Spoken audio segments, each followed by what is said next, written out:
Olá, olá, olá, bom dia, bom dia, bom dia. São 10 horas e 1 minuto desta quinta-feira, 19 de junho de 2025. Bom dia a todos. Bom dia, Regina Zappa.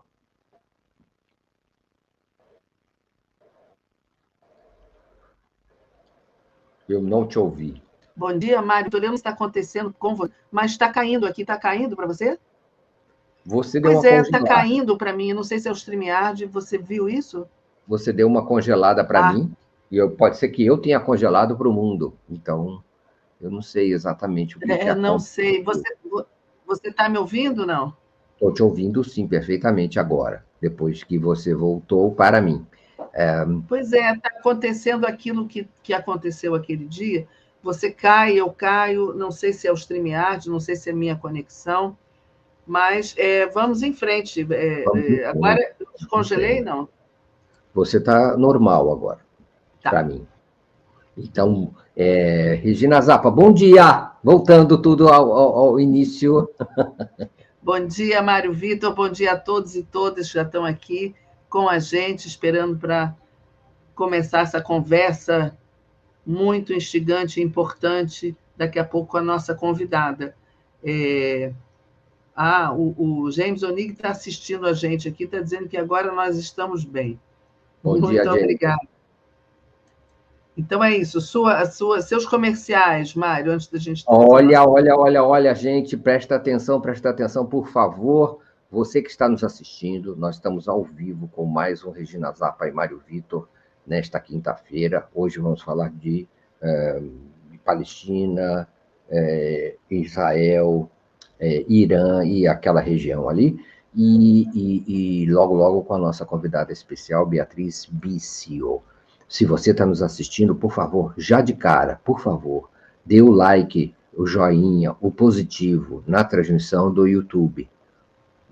Eu te agradeço muito, a gente te agradece muito pela audiência e pela fidelidade, mas é importante essa afirmação desse positivo, porque isso gera novos engajamentos e alcances.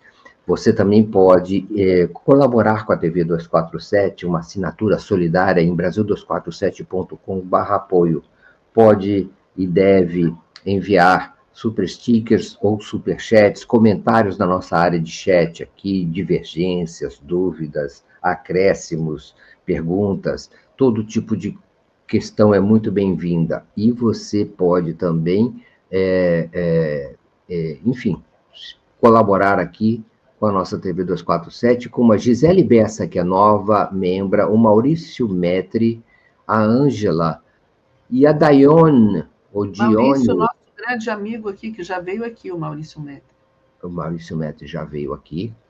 A Dione, ou Daione Vasconcelos, que é nova membra, 4 vezes, ela reafirmou aqui 3 ou 4 vezes sua participação. E o César Lindoso, muito obrigado. Beto Silva, como sempre, muito fiel, muito conosco aqui, muito obrigado também. E ele pede esse dedo no gostei, inscrição, compartilhar, esse tipo de coisa, compartilhar nossa transmissão também é muito importante. É, a, a, não sei aqui, e aí vamos trazendo outras participações de vocês. Gente que é muito generosa e carinhosa conosco. A Érica Franco, olha só, adoro o Brasil 247, minha melhor fonte de informação. Obrigada por toda a equipe. Que Nós é que agradece nós. agradecemos, né, Érica? Nós é que agradecemos. É. E a Estela Bettini também. Regina Zappa, como é que a gente faz agora? Vamos trazer nossa convidada, que eu já vou apresentando ela, professora de Política Internacional e História Contemporânea da UFRJ, Beatriz Bício, que é uma das fundadoras dos Cadernos do Terceiro Mundo, excelente publicação que tratava. Vou trazer ela aqui de uma vez, ela mesmo pode contar para a gente. Beatriz, bom dia, muito obrigada por ter vindo nesse feriado. Pois é. Obrigada, Regina e Vitor, pelo convite, que sempre me honra muito. E sim, é um prazer estar no programa, apesar de que o tema que vamos tratar é muito pesado, né? Muito duro. Exato, muito duro. Exatamente, Beatriz, muito obrigado. O Cadernos do Terceiro Mundo vamos dizer assim, sua participação mais, digamos, lá, já tem um tempo, né, digamos assim. Foi desbravadora, pioneira, não é? Uma publicação internacionalista, de fato, desbravando territórios e alianças muito inimagináveis num certo momento da história recente do mundo, né? Então, foi muito legal essa experiência que mostrou, como é que eu posso dizer, que as possibilidades do que de algumas coisas que estão acontecendo hoje em dia, não é, Beatriz? Pois é, eu me sinto muito orgulhosa quando sou apresentada, não só pela minha participação atual, que também da qual me orgulho naturalmente, né, como professora da UFRJ, mas também por esse passado, né, por essa participação de décadas, né, com a minha atividade como membro da equipe fundadora, eu aí, garota com grandes jornalistas, na verdade, dos quais aprendi, bebi muitas, né, lições, e finalmente, né, ao longo do tempo, sendo a editora, a diretora, e a que teve a difícil e muito, enfim, triste, né, experiência de ter que fechar o projeto em final de 2005, início de 2006. No entanto, ano passado, só para terminar essa parte de cadernos, né, tive também a alegria de que um grupo de colegas de várias universidades me chamaram a atenção, eles que me chamaram a atenção, que o ano passado, 2024, estavam se completando 50 anos do lançamento da revista em 1974 em Buenos Aires, né? E que tínhamos que fazer algum evento comemorativo, e fizemos um belíssimo evento, de cuja sessão de abertura participaram reitores das universidades públicas todas, que estão no Colégio Brasileiro de Altos Estudos, da UFRJ, que durou uma semana inteira de debates, com mesas redondas e participação internacional de colaboradores ou pesquisadores de mídia.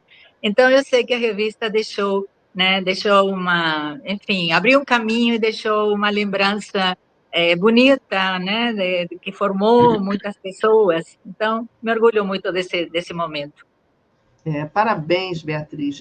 Antes da gente começar aqui, só queria lembrar que a Rosane Berti e o Beto Silva estão lembrando, e eu já tinha lembrado, já mandei parabéns, que hoje é aniversário do Chico Buarque. Então, a gente manda um beijo e um abraço. Mas, Beatriz, nós vamos conversar aqui sobre muitas coisas, sobre as coisas mais importantes e graves que estão acontecendo atualmente. A gente vai falar de Gaza, porque é um assunto que a gente não pode deixar cair, precisa falar isso todo dia e toda hora, e vamos falar também sobre essa nova guerra agora, entre esse ataque de Israel ao Irã e o revide do Irã e a situação que está lá, enfim, no Oriente Médio. Queria começar perguntando para você, aonde que a gente vai parar? O Irã já disse que não recua. O Trump nos Estados Unidos, cada hora diz uma coisa, é uma pessoa totalmente não confiável, a gente nunca sabe o que ele vai fazer. E mortos e feridos dos dois lados, e não parou. Como é que você está vendo isso tudo? Estou vendo com extrema preocupação. Faz dias que eu vivo ligada em diferentes lives que eu sigo, né, de colegas de vários países que estão mais perto do conflito, inclusive iranianos, né, enfim, judeus. Você pode informar essas lives enquanto você vai falando, tá? Se você quiser. Sim, claro, eu acho que é muito interessante, porque muitas dessas lives são de norte-americanos, né, que, enfim, com os quais a gente pode divergir em alguns aspectos, naturalmente. As lives não são para que a gente concorde com tudo que está sendo dito, mas que tem uma postura extremamente crítica, não somente da administração Trump atual, mas também das administrações anteriores, das quais estamos herdando um cenário no Oriente Médio, no mundo, eu diria, né? E que, portanto, trazem à tona debates extremamente interessantes. Agora, há pouco, eu estava terminando de ouvir, por exemplo, estou até anotando aqui o nome do entrevistado, que é Max Blumenthal, que é o editor de um sítio web importante, The Greystone, e ele estava sendo entrevistado pelo Judge Napolitano, que tem tido um trabalho bem interessante, justamente com as lives e com os entrevistados deles, né? Jeffrey Sachs, né, que tem estado assim 100% disponível para todos os que desejam entrevistá-lo, e tem sido uma voz muito, muito crítica, né? Ele fez um pronunciamento na reunião do Parlamento Europeu, onde disse para os europeus muitas das verdades que possivelmente eles não estavam gostando muito de ouvir, apesar de que ele foi aplaudido de pé depois, né? Onde ele mostrou, a palavra dele foi dura, mas ele falou da covardia dos atuais estadistas, ou nem diria que são estadistas, né? Vamos dizer, os que estão à frente, né, das principais metrópoles, sei lá, países europeus, né? E o papel ao qual estão se prestando como submissos a uma política dos Estados Unidos que está destruindo a própria Europa, inclusive, né? Esse seria um. Depois temos, que eu gosto das posições dele, ele não tem uma live, mas ele vive dando entrevistas, né? Que é Scott Ritter. Scott Ritter, ele foi membro da equipe que fiscaliza, por exemplo, né? Que fiscalizou as supostas armas de destruição de Saddam Hussein, foi dos que disse que não havia, né? E desde esse momento, quando ele sentiu a traição, né, de Estados Unidos, em relação a que, apesar de todas as evidências que estavam lá, de que não havia essas armas de destruição, Estados Unidos alegou e usou, né, e mentiu, né, e foi à guerra e destruiu o Iraque. Ele, desde então, tem sido um militante, né, da causa de mostrar as mentiras, né, que são utilizadas para justificar o injustificável, né, que é a destruição de países que, na verdade, estão sendo destruídos não porque têm armas nucleares, não porque têm armas de destruição de massa. Isso não quer dizer um julgamento do que esses governos podem representar, mas do ponto de vista das agressões fora de todo o arcabouço, né, jurídico que foi construído ao longo do tempo, totalmente ilegais, né, e com as desastrosas consequências que tem trazido para a região e para o mundo, né? A destruição do Iraque, a destruição da Líbia, agora a destruição da Síria, e o que se pretende, né, que é o momento atual da destruição do Irã. Só que aí, enfim, conversaremos sobre isso. O Irã é um pouco diferente, mas eu posso, se vocês quiserem, mandar para vocês uma lista dessas pessoas que eu sigo, né? Alistair Craig, por exemplo, que foi um diplomata britânico, acabou de dar uma entrevista também a Judge Napolitano, muito, muito importante, né?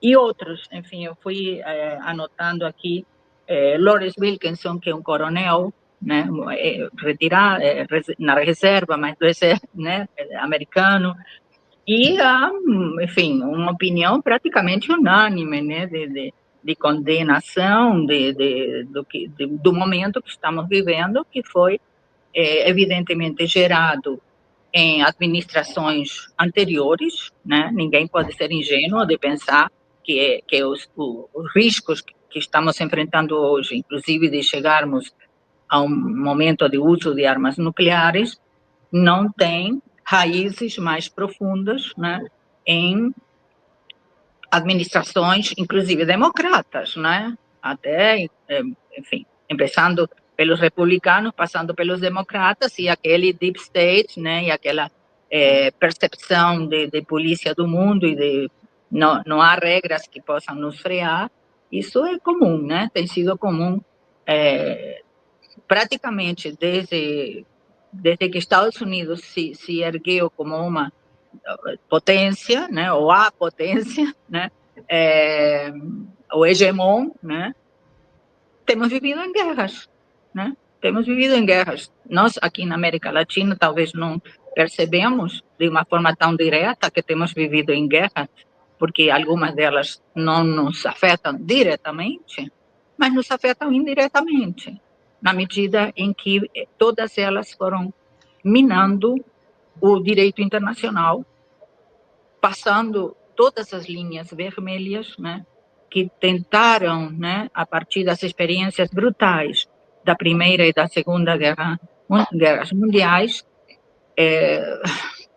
colocar, né, regras, pautas, limites que permitissem uma convivência, né, para a humanidade. E isso foi sendo minado. Ao mesmo tempo que estava sendo minado todo o arcabouço jurídico, evidentemente estava sendo minada a Organização das Nações Unidas, né, que era um pouco a que estava no eixo desse novo arcabouço. Então, essa é a tragédia atual, né? Não temos mais parâmetros, estamos na lei da selva, né? Como disse um desses entrevistados, a caixa de Pandora está aberta, né? A caixa de Pandora está aberta, exatamente. E a gente sabe que não adianta o aspecto jurídico internacional, não adianta nada, não tem limites. O Netanyahu não tem limites, o Trump também não tem limites. A gente não existe como conter esses homens, né? E dentro desse cenário todo, a gente sabe que desde 1984 que Israel, e isso eu vi outro dia no papel mesmo, num jornal antigo, o jornal israelense, que o governo israelense diz que o Irã está preparado para ter a bomba atômica em muito pouco tempo, isso desde 1984. E agora, e isso que você contou de todas essas pessoas, que, aliás, se der tempo, a gente bota o nome deles aqui, que você está acompanhando, a gente praticamente não vê isso na grande mídia brasileira. Então, é muito difícil as pessoas entenderem, né, esse crime que está acontecendo, né? Então, a gente vê Gaza, a gente pode falar daqui a pouco sobre Gaza, porque, apesar dos bombardeios entre Irã e Israel, não pararam os assassinatos em Gaza, as pessoas continuam sendo mortas, e quando vão buscar comida, estão famélicos, eles não têm água nem comida, vão buscar comida e são assassinados a tiros, né? O bombardeio, não sei nem se parou, mas eles estão sendo mortos a tiros também em Gaza. Mas, e aí outro dia eu vi também uma fala, um vídeo de uma pessoa dizendo que Israel tem os seus quartéis generais e seus principais postos militares no meio da população, né? E a pessoa dizia o seguinte: como é que eles podem reclamar ou insinuar que os dirigentes ou os soldados do Hamas se escondem em hospitais ou se escondem atrás de civis e eles bombardeiam, quando eles têm todos os seus arsenais e não sei se é verdade, mas a pessoa me parecia muito saber disso, né? Por isso que as coisas estão sendo bombardeadas na cidade. E outra coisa também que eu li hoje sobre o Mossad ter se infiltrado de uma forma tão profunda no Irã, até nos altos escalões. E foi assim que Israel ficou sabendo onde morava cada dirigente e atacou essas pessoas em suas casas, nos prédios onde tinham onde moram centenas de pessoas. Então, a gente está vendo uma coisa sem limites, né, Beatriz? O que pode acontecer para que isso pare, pelo menos a carnificina em Gaza, digamos, e a troca de hostilidades entre Irã e Israel? Sim. Vamos por partes, como estripador. Muito amplo. Sim. Uma das questões que me parece que temos que abordar, e como jornalistas é praticamente um dever, né, sempre estar falando sobre isso, é que muito do que nós estamos vivendo talvez não tivesse sido possível de se chegar a este ponto, a este nível, né, de doideira, de insanidade, né, se não fosse a cumplicidade da mídia. Por quê? Porque nós, em outros momentos, e talvez o que eu possa citar assim que seja mais presente na vida, pelo menos das gerações não tão jovens, a Guerra do Vietnã, né? Grandes movimentos pacifistas, né? Que foram determinantes, em grande medida. É evidente que o maior determinante foi o heroísmo do povo vietnamita, né? Que derrotou a máquina de guerra americana. Mas a mídia, divulgando as atrocidades, né? E divulgando os cadáveres que chegavam dos americanos, né? Foi mostrando, né? E aí também com muitos mártires entre os jornalistas que cobriram isso, inclusive mulheres que tiveram um papel fundamental. Há uma fotógrafa que agora me escapa o nome, que fez das mais impressionantes fotografias, e isso foi criando uma consciência internacional e nos Estados Unidos do que estava de fato acontecendo e da insanidade de continuar com esse conflito. O que acontece?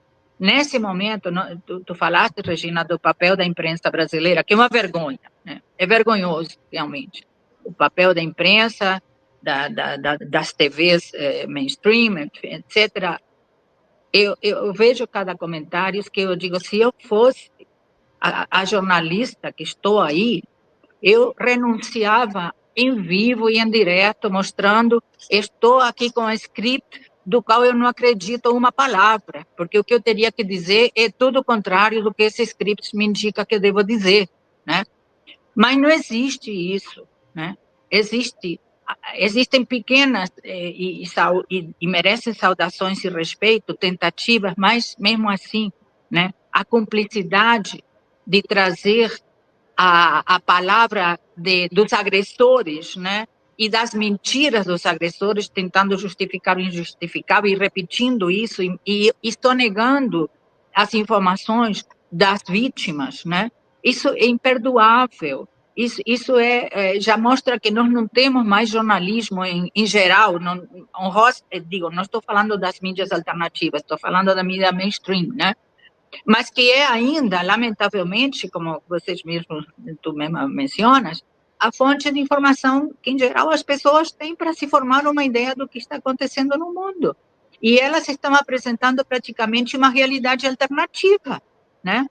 Então, eu acho que esse é um ponto que nós temos que analisar muito e que nos deve levar, né, a trabalhar em prol de uma aliança, isso eu, enfim, me atrevo, né? Tenho a audácia de dizer isso a vocês, mas de uma aliança estreita entre todos os esforços que estão sendo feitos com a mídia alternativa para empoderar-se mutuamente e tentar, né, alcançar o que ainda, apesar de já se alcançou muito público, sem dúvida, o papel é fantástico, né, do 247 e muitos outros, né, mas ainda insuficiente para neutralizar a terrível, né, fake news, malinformação tendenciosa que nós recebemos diariamente. Bem, esse então um aspecto de mídia que eu acho que nós temos que que levar em consideração para entender um pouco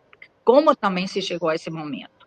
Mesmo assim, a situação é tão dramática, tão fora dos limites, né, de qualquer razão, né, que nós vemos manifestações, né, pró-Palestina. Nós temos visto coisas belíssimas, realmente, né, em grande parte do mundo, né, e não se veicula isso na dimensão que tem.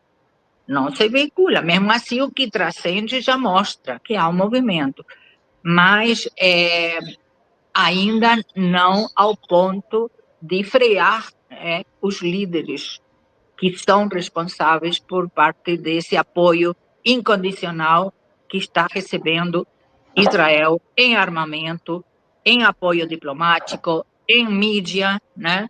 E em, claro, a inteligência, né? As informações de inteligência que sabemos que estão sendo fornecidas pela CIA, pelo MD6 da Grã-Bretanha, junto, claro, com o próprio Mossad, né, que é uma dos serviços de inteligência mais desenvolvidos do mundo, né, que é exatamente uma das questões que agora, né, Irã descobre, não sei se já, enfim, se já tinha descoberto, mas que fica agora escancarado, né, é que havia uma infiltração, sim, de fato, isso que tu mencionas é verdade.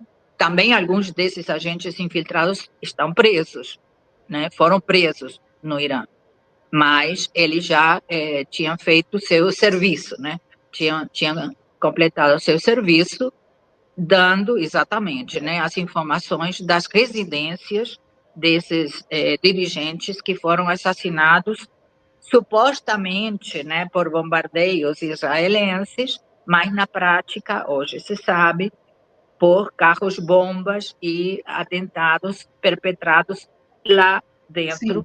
né, que mataram eles e suas famílias. Também isso, né, não são eles que morreram todos, porque se parece que foram 5 carros-bombas que se tem notícia até agora. E uma coisa só que eu queria comentar, porque as pessoas estão falando aqui no chat sobre o governo do Irã, né, a situação política interna. Não importa se a gente é a favor, se é contra a teocracia, e é preciso conhecer também como é que funciona, não com os nossos olhos ocidentais, mas, enfim, tem uma eleição, tem o presidente eleito. Claro que a autoridade religiosa está acima de tudo, mas o que está em questão não é o regime do Irã ou o governo do Irã. Nem, nesse caso, também a gente poderia dizer, bom, vamos atacar o Netanyahu porque ele é um fascista, nazista, genocida, né? E isso não faz sentido. Só queria fazer esse parênteses aqui, Beatriz, desculpa ter te interrompido. Não, talvez um esclarecimento também em relação ao regime do Irã, porque, claro, há uma falta de conhecimento também muito profundo sobre o que é essa República Islâmica. E aqui não estou fazendo um juízo de valor pró-República Islâmica, mas acho que necessitamos também conhecer minimamente como funciona, porque tem, sim, a autoridade suprema do Ayatollah Khamenei nesse momento, né? Que foi o herdeiro do Ayatollah Khomeini, que foi o grande ideólogo, a liderança máxima da própria revolução que derrubou a ditadura do Shah, grande aliado dos Estados Unidos na região, e um regime ditatorial brutal, né? Esse regime islâmico funciona com o Ayatollah, sim, como a voz suprema, digamos, ele está, às vezes me faz lembrar um pouco a utopia de Platão, né, da máxima autoridade, o sábio rei, o rei sábio, né, porque para ser líder supremo, evidentemente que há toda uma formação, né, dentro do que é a formação islâmica, o direito islâmico e essas figuras, tanto Khomeini, evidentemente, como Khamenei, eles são respeitadíssimas no mundo muçulmano por tudo o que eles significam desde uma perspectiva de formação, né? Mas tem um parlamento, né, que funciona, tem um presidente que é eleito e tem um parlamento que funciona. E a gente não, evidentemente, não temos por que concordar com políticas domésticas. O tema da mulher tem sido bastante discutido no Ocidente, né? E é evidente que há questões que a gente, com nossa cultura, com nossa visão, não temos de maneira nenhuma por que concordar nem apoiar, né? Mas também temos que sair de estereótipos, né? Porque as mulheres no Irã, nesse momento, por exemplo, são a maioria das estudantes nas universidades. Tem assento no parlamento. Tem muitas mulheres chefes o que seria equivalente a prefeituras nossas, né? Prefeituras. Então, quando a gente coloca de uma forma estereotipada uma situação, a gente, de fato, vai tender a interpretar alguns aspectos fora do contexto. E eu quero dizer aqui justamente que há elementos sobretudo no rigor da vestimenta, que é o que mais tem sido explorado, né? Mas, enfim, eu tenho 30 anos ou mais, eu acho, de cobertura do mundo muçulmano, né? E posso dar a vocês um testemunho, e isso, enfim, é um pouco fora do nosso tema, mas talvez interesse, que as primeiras coberturas que eu fiz no mundo muçulmano, e uma delas, evidentemente, foi em relação à Palestina, né? A minha primeira visita ao Líbano, Síria e territórios ocupados foi em 1978, né? E de lá para cá venho sistematicamente visitando a região, agora como acadêmica. Quando eu fiz essa primeira visita, era muito difícil encontrar nessa região mulheres que usassem um véu, né, uma cobertura, muito difícil. Nas áreas rurais, eu visitei, por exemplo, o Iraque do Norte, nas áreas rurais. Mas, progressivamente, depois de todas as agressões que tem havido de parte do Ocidente, as novas gerações, sobretudo, têm feito questão de usar. E eu interpreto isso como uma reação a essa agressão de tentar impor de fora padrões que não respeitam a cultura local. Ou seja, uma questão identitária, praticamente, e que nós podemos estar interpretando erradamente. Mas, enfim, esse é um parêntese. Beatriz,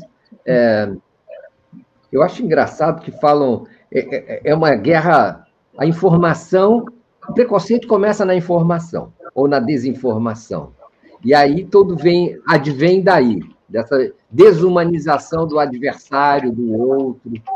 Uma dessas questões, por exemplo, da parcialidade inaceitável de certa mídia, que inclusive favorece o massacre, né? Porque ela... Claro. É a ideia de que uma teocracia é o Irã. Israel, e o Estado sionista de Israel, não se fala que aí as bases dessas leis do Estado de Israel são, no fundo, religiosas. Não é que é um Estado sionista, reservado para quem comunga dessas, enfim, dessas atitudes, desses comportamentos, dessas ideias, não é? Então, aí a teocracia é a teocracia dos outros. A minha não é um regime civilizado, laico, absolutamente neutro e puro. É isso. Os outros são impuros. Perfeito, exatamente, né? É como aquela frase que não me lembro se era de Kissinger, que alguém disse, sim, mas você está apoiando uma ditadura? Ele disse, sim, é uma ditadura, mas é dos nossos. Então, pronto, está tudo perdoado.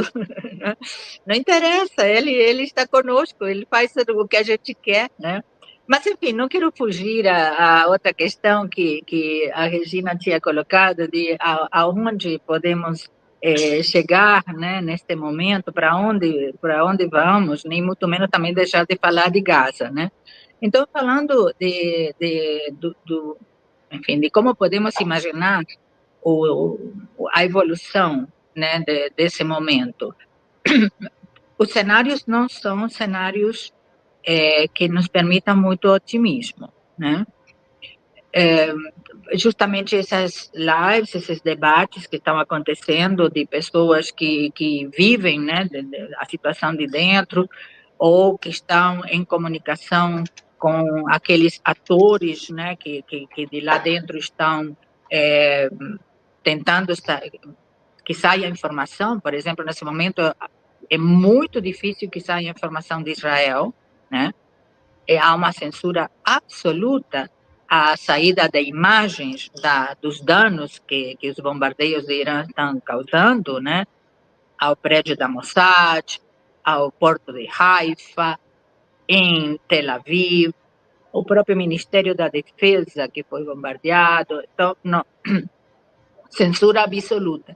Mas tem alguns israelenses, inclusive, que não concordam com a evolução, até porque sentem que o preço que possivelmente poderá ser pago é muito elevado, né? Então, eles estão tentando sair com celulares, né, etc.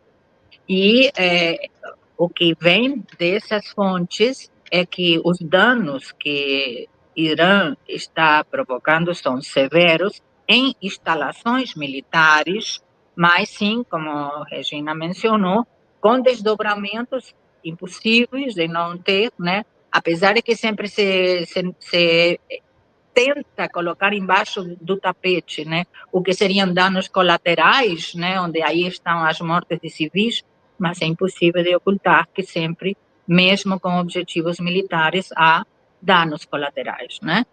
Então, mas isso não está censurado.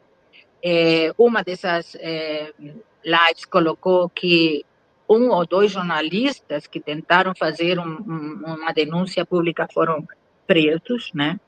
Estou repetindo o que eu estou ouvindo, eu não estou lá, portanto, mas são fontes com as quais eu que confio, são pessoas sérias e são pessoas que estão procurando uma saída diplomática, estão tentando colocar informação para que haja uma consciência internacional cada vez maior de que todos temos que nos unir nesse momento para frear a escalada militar, né? Então, nesse sentido que eu estou trazendo isso.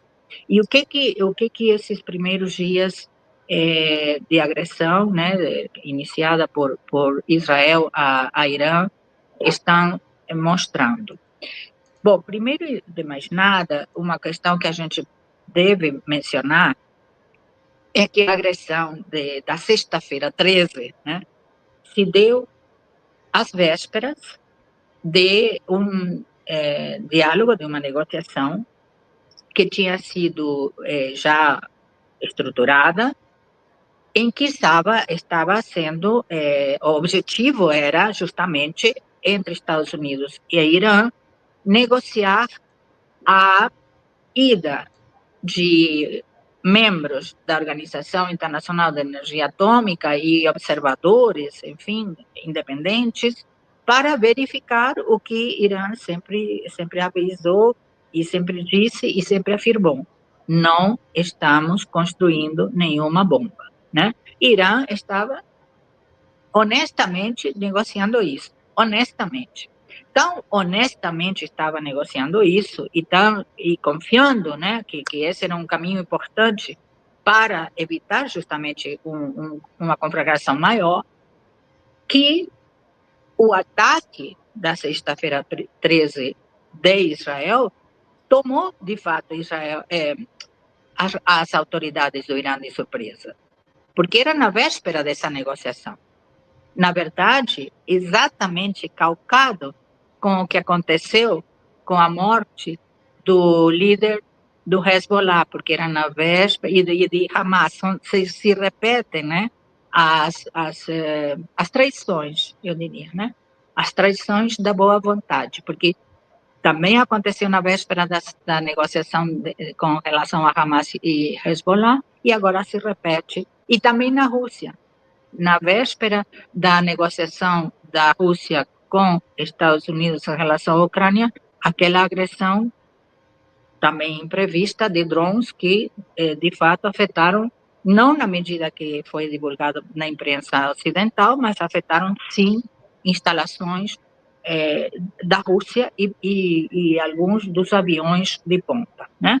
Então, mesmo esquema, traindo, né, absolutamente a boa intenção de abrir esse caminho. Então, a primeira questão que se deriva disso, e que hoje é um consenso, não se pode acreditar mais nos Estados Unidos, nem Israel, nem falemos, né?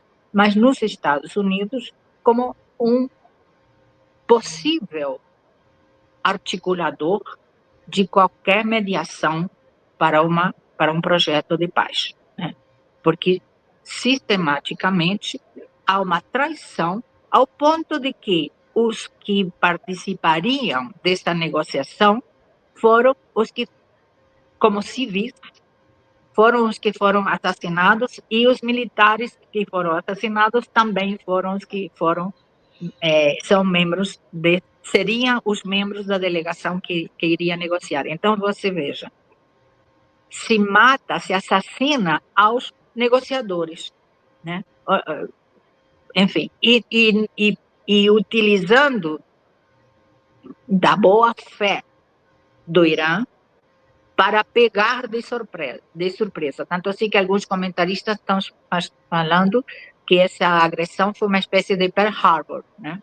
Uma coisa assim. Bem, dito isso, evidentemente Israel consegue, né, uma vitória de Pirro, na verdade, mas enfim, no momento, né, pareceria uma vitória importantíssima de Israel, mas em poucas horas, e apesar da dramaticidade, né, Irã se reestrutura, inclusive no serviço, os danos que tinham sido provocados por um ataque cibernético, né, das comunicações.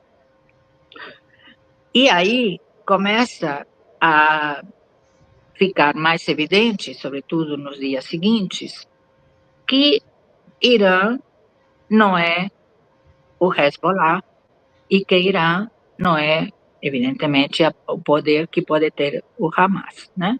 É um país que somente a população de Teherã é maior que a população de Israel todo, né? E que tem uma estrutura e que, apesar de toda a propaganda ocidental em detrimento do regime islâmico, tem mostrado uma grande unidade, agora em particular, já havia, mas agora em particular, em torno do regime, em torno do governo, né? Tanto assim que há demonstrações em Teherã e em outras cidades na rua, sim, mas não são como pensou Israel, que com esse ataque iria provocar uma insurreição tipo primavera, né?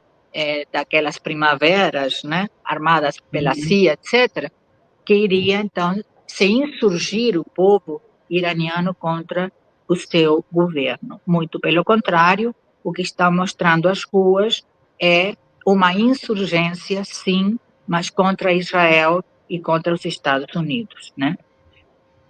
O que inicialmente utilizou Irã de armamento, segundo também essas fontes que eu estou aqui reproduzindo, foram os armamentos mais antigos, né? Ou seja, interpretação de analistas militares, eu não tenho essa formação, mas que eu, como disse, estou repetindo aqui, é que Irã teve uma resposta inicial forte, mas tímida, no sentido de testar a resposta de Israel a essa primeira agressão, ou a esse revide, né, inicial. E também testar se a proteção, né, que tão, enfim, propagandeada, né, que teria Israel de qualquer míssil, etc., se era tão efetivo como anunciado. mesmo então com esses armamentos mais antigos, esses mísseis de 20 anos atrás, enfim, muitos desses mísseis não foram interceptados. E depois, então, dessa primeira, dessa sondagem, né, que aparentemente, então, tinha justamente a intenção de ir a se situar em relação à capacidade de seu adversário, digamos assim, se aí Irã começa uma ofensiva com armas mais modernas e com uma tática que entre objetivos militares junta um objetivo psicológico, porque não é ao mesmo tempo que se faz o ataque, por exemplo, ao porto de Haifa, ou à sede da Mossad, ou ao Ministério da Defesa. Então, como que estaria sempre criando uma expectativa que cria um grande desgaste psicológico. Do ponto de vista, então, de Israel, que aparentemente julgou de uma forma equivocada a capacidade de Irã de revidar, de reacionar, pensou que seria muito mais fácil um regime change, né? Houve uma surpresa, a necessidade de convocar a população para ir aos bunkers, né? Hoje, pelo que eu tenho ouvido, a população passa grande parte do dia nos bunkers, e isso significa uma série de dificuldades de abastecimento, de deslocamento, alteração da vida cotidiana. Enfim, isso tudo são os primeiros dias, né? E o que os analistas também estão colocando é que, sem uma intervenção dos Estados Unidos mais direta, Israel, em algumas semanas, 1, 2, 3 semanas, ficará sem condições de manter essa ofensiva. E aí, então, a grande questão: que vai fazer Estados Unidos, né? Porque vocês, possivelmente, isso sim tem sido veiculado pela grande imprensa. Netanyahu insiste veementemente na necessidade de que Estados Unidos entre na guerra, né? Sobretudo porque alega Israel e alega Netanyahu, né, que é necessário, eles consideram que é necessário acabar, eliminar totalmente, erradicar as instalações nucleares de Irã, que existem, não para fabricar a bomba, mas existem.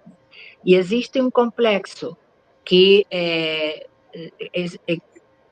pelo que os serviços de inteligência israelenses estão colocando, né, acreditemos que sim, que sabem o que estão falando, estaria embaixo de uma montanha, né, e para poder ser atingido, portanto, Israel necessita de um tipo de bomba que só Estados Unidos pode lhe fornecer, né? Porque pensemos também que Israel é muito sofisticado na produção de elementos, de instrumentos e software, etc., digamos, de policiamento, inclusive, que aqui o Brasil compra e outros países também.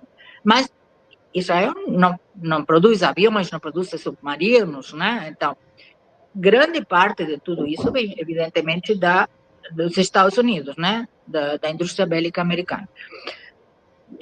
Essa bomba, se fosse, então, colocada por Estados Unidos a serviço de Israel, primeiro, teria que ser deslocada com um tipo de avião especial, porque, enfim, pelo tamanho, não sei, pelas dimensões e tal, que implicaria um deslocamento, portanto, de um tipo de avião especial dos Estados Unidos para a região, abastecimento no meio das bases americanas, enfim, toda uma operação que poderia ser detectada, por um lado.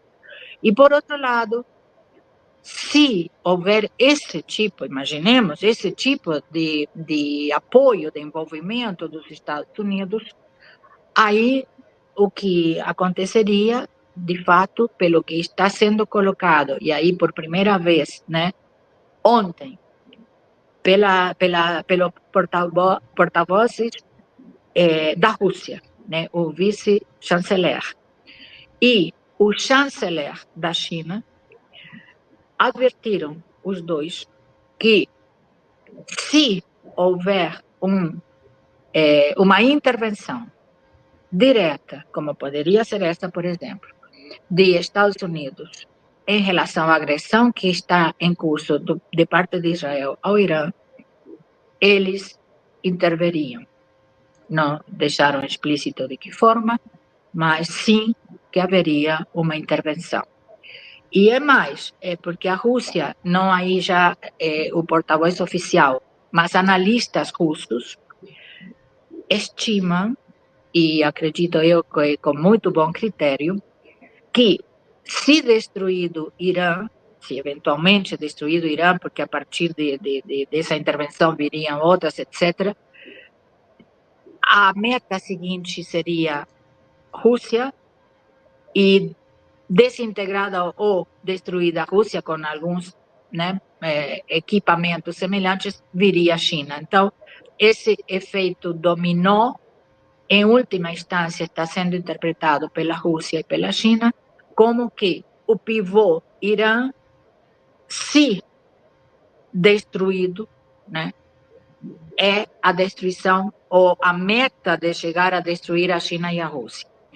Nisso estaria em jogo o que é a estratégia definida tanto pela Rússia quanto pela China de uso de determinadas armas. No caso da Rússia, que tem um tratado, um acordo com o Irã, não de ajuda militar, mas um acordo estratégico, se houver alguém que iniciasse um uso de uma arma nuclear, esse protocolo russo diz que nunca a Rússia será a primeira a usar um armamento nuclear. Mas que, se houvesse uma iniciativa de uso de um armamento nuclear por algum adversário, a Rússia poderia chegar a pensar em utilizar armamento nuclear. Então, vejamos que estamos aí numa articulação perversa, né, em que na Casa Branca nós temos uma pessoa como Trump, primeiro, que é um mentiroso, que é capaz, inclusive, de faltar o respeito, como tem faltado o respeito a Tucker Carlson, que é esse jornalista que tem sido muito importante na articulação da campanha de Trump, faltar o respeito a essa assessora de inteligência, Gabbard, né? que ela disse, não temos evidência de que Irã tenha uma bomba.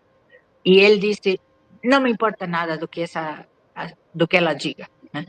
Em público, né? Então, ele é capaz de faltar o respeito a seus próprios assessores, de mentir no meio de uma negociação porque já estava preparada a agressão, não tem credibilidade nenhuma e também não está escutando nem as suas próprias bases. Há indicações de que a grande maioria daqueles que votaram no Trump com a ideia de que Trump queria acabar com as guerras, ou os próprios assessores que ele nomeou e que ainda têm um pouquinho de senso comum, estão dizendo para não entrar na paranoia do que Israel quer, Netanyahu quer que seja o papel dos Estados Unidos, né?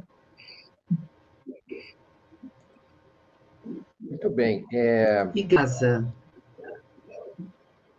Gaza, nesse momento, a mídia, claro, voltou-se, né?